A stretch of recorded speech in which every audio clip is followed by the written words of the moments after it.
Greetings, my fellow ascenders. I hope you all had a good day.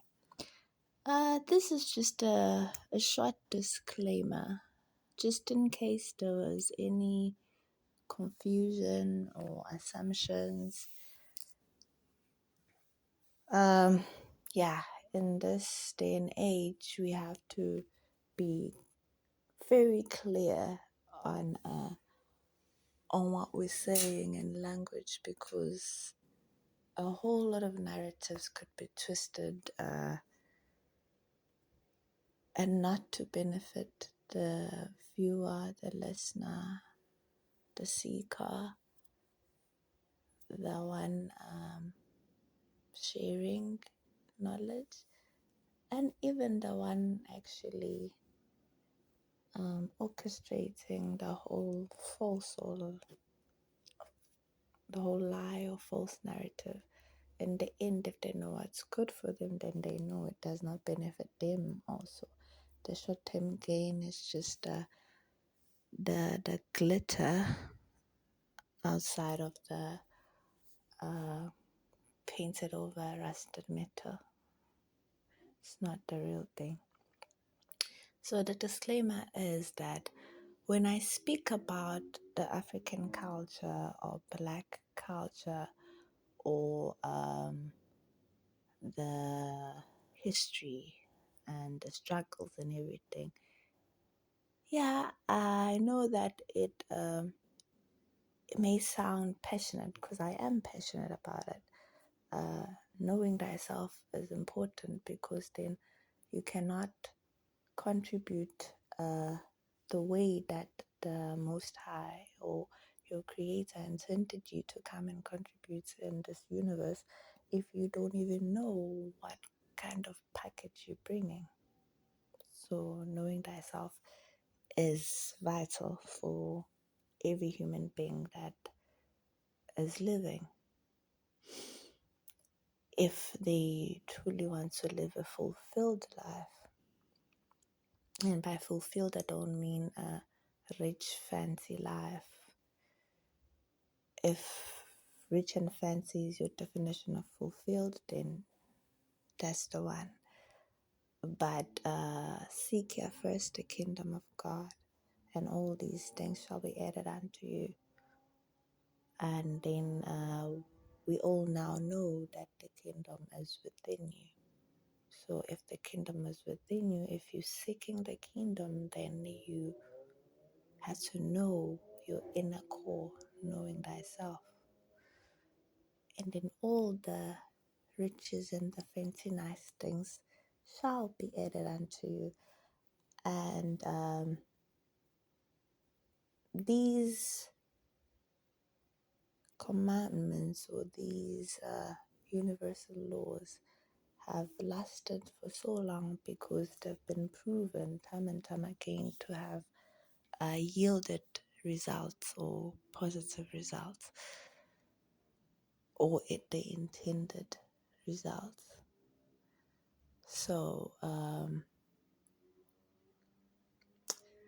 if you have to believe in something, rather believe in something that has been tried and tested. Just like in the scientific method. Me being passionate about Black history and culture and all of that does not mean that I'm racist at all. It does not mean that I view any other race as insignificant or of a lower quality or inferior. No, never that, because that would be lying to myself, even not just lying to the people that I'm speaking to. Because how can you judge character on skin pigment? That would be stupid. Like, seriously, how the pigmentation of your skin and your character as a human being, that's your values, your principles, what you will and will not do or will and will not tolerate, what you stand for. That's not in the how pigmented your skin is. That's in your hearts. That's in your decision. That's in what your conviction of who you are. That's why knowing thyself is the first one. Then your character will then display that self that you have decided to be and adopted as the hue that you want to project in this lifetime. So, being racist is not only petty, it has no factual basis or sense, basically. It does not have sense except for maybe past hurts, and past hurts do not justify wanting to hurt more, because how are you going to correct something that you don't like by adding that thing that you don't like? It just makes it more of the thing that you don't like. In any direction that it goes, it becomes like a thick, toxic entity of hatred that has no significant basis or cause other than made up ones. So, no, I do not hate or dislike any race in particular. I do not fight flesh and blood. I fight the principalities of darkness, and that is falseness, what is untrue. In the beginning was the Word, and the Word was with God, and the Word was God. All that was made through it, and none that is made without it. If the Word is truth, then anything that is not truth is its opposition. It's its shadow. It's made up clone or painting. It's not the real thing. So, how do I want to put this? I want to make this so clear that there is no way of not getting what I'm saying. Okay, let me start here. Getting here on earth as the new human beings, we did not choose our families, or in our knowledge, we did not choose our families or our ancestors or history and what they did. However, every single day the sun rises, we get to choose the kind of person that we are. We get to choose our character.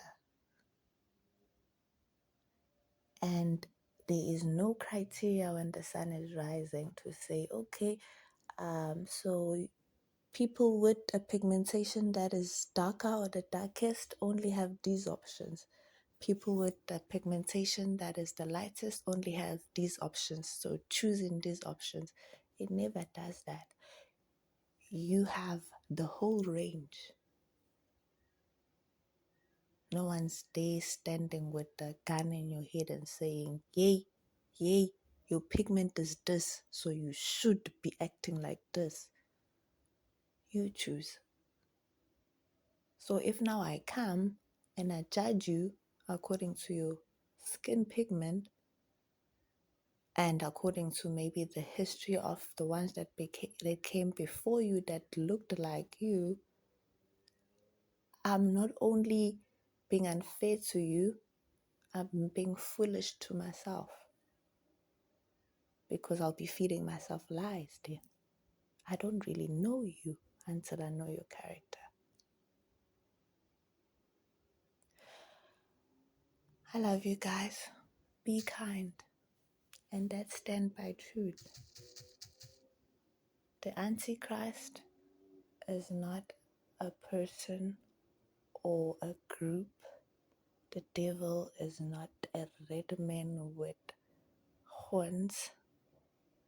It is the opposition of truth. I am the way, the truth, and the life. Oh, I am the way, the truth, and the light. I am is who? Awareness. The university in its wholeness, in its unfragmented state. And then if now you're going to put something else after the I am, that's when you now decide which fragments of the universe you're choosing to embody.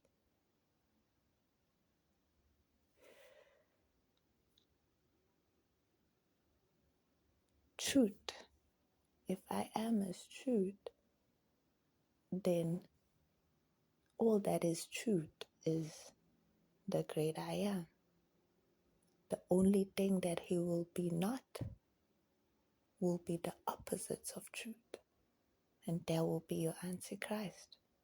So falseness and lies are the Antichrist.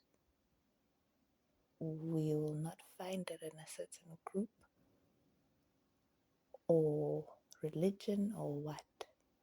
We'll find it wherever there is falseness. That's where we'll find the Antichrist. Good night.